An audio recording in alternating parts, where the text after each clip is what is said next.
how could I safeguard my happiness? What are things that I could do that I could like? What does it take to be that internally happy? At least in Malia's opinion. So thank you. So I'm just gonna like think of yesterday, how I was able to push myself to get out of. I was still not so happy, but I at least got myself out of this like really sad place. Like, at least I stopped crying. I wasn't crying for too long, but I did shed some tears. But I think that I called a friend and I was telling her, what's going on and that business is very tough. And I'm just like, how am I supposed to keep going? And she's like, you're only a year and a half in. It takes 10 years to build a star. Like, what are you thinking? And I think I put a lot of pressure on myself. And she told me, she said, stop whatever you're doing and go on a walk. I said, but I have a to-do list. I have a to-do list and I have to finish every single thing on my to-do list.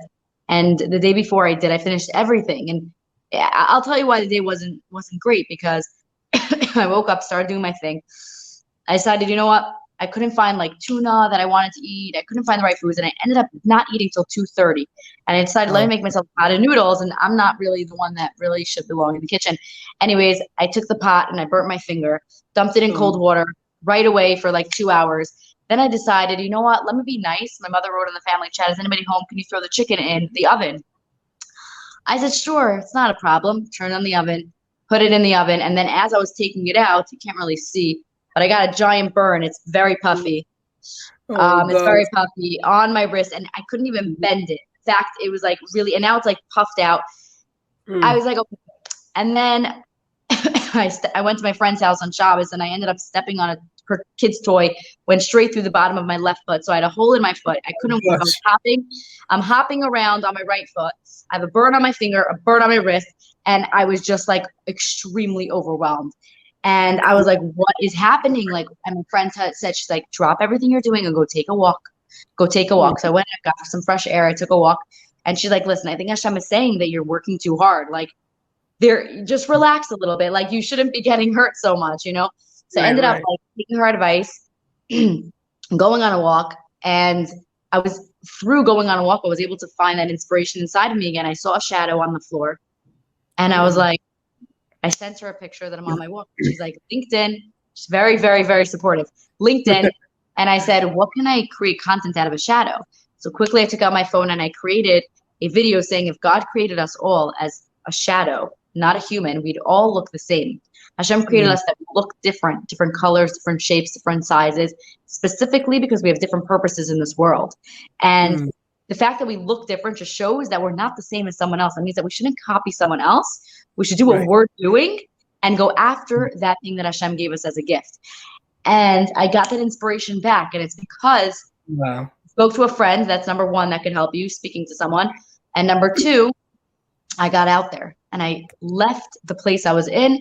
I went on a walk, relaxed my brain, and that definitely helped with happiness. Listen, I wasn't like la la la at the end of the night, but I definitely improved my mood. And I think that if people are not feeling happy or whatnot, exercise is a huge deal. Just get out there, go on a 5-minute walk around the block. And that's what I got from that story is your current place where you were in the house or wherever you were wasn't serving your purpose. So you had to physically vacate that premise for a while. And because you did that, it just opens you up to a whole world. Yeah. So that's a pretty cool thing to point out, which is, again, one of those things that when it comes to working on happiness and finding what it takes to be happy, and that we don't always necessarily want to be happy. It's easier to be miserable and unhappy than it is to be happy. It takes so much hard work to identify what is going to make me happy in this moment and then go and do it. Whether it's picking up the phone and calling a friend, whether it's going for that walk around the block. It's too hot. It's too cold. I mean, you were talking about the hot humidity of New York. I lived in New York for 6 years. Here we're in Dallas, Texas now. Last week it was 105. So the 90 degrees that we've got now is like, oh, it's winter. Wow. It's insane. But again, like that idea of figuring out what is it that's going to make me happy and then pushing through. And the last thing I want to reflect on what you said was rest. It's so freaking incredibly important. That's one of the things that my wife is grilling into my head and my counselor is grilling into my head is this idea you need to rest. as entrepreneurs, as parents, as mothers, as fathers, as whatever it may be, singles in the dating system, you know, we're I'm constantly single. either running a marathon or we're sprinting, right? We're Yeah. constantly moving. But after that, you run the marathon, you sprint, and then you rest. Because if you don't do that, you're not going to be able to go and get back You're out. hitting such a good point that I didn't even realize. Wow. Okay. So now I understand why my mood was that way. What was yesterday? Tuesday. Monday night I went to bed at 3:00 in the morning.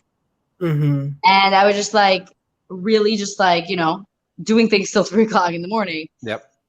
And then the next day I was on a high. I was on a high on Monday. That's why I didn't understand why I was crying on Tuesday, physically like crying over FaceTime to my friend with tears. And I was like, this day is so hard. I don't know what's happening, whatever. And now I'm realizing, well, maybe it's because I didn't sleep until 3:00 in the morning Monday night, so that the next day I didn't have a great day. And last night I made sure to go to bed early. And today it's been like wonderful. Like I woke up early. I took my parents to the airport. I did a lot of things, but it for sure is the sleep.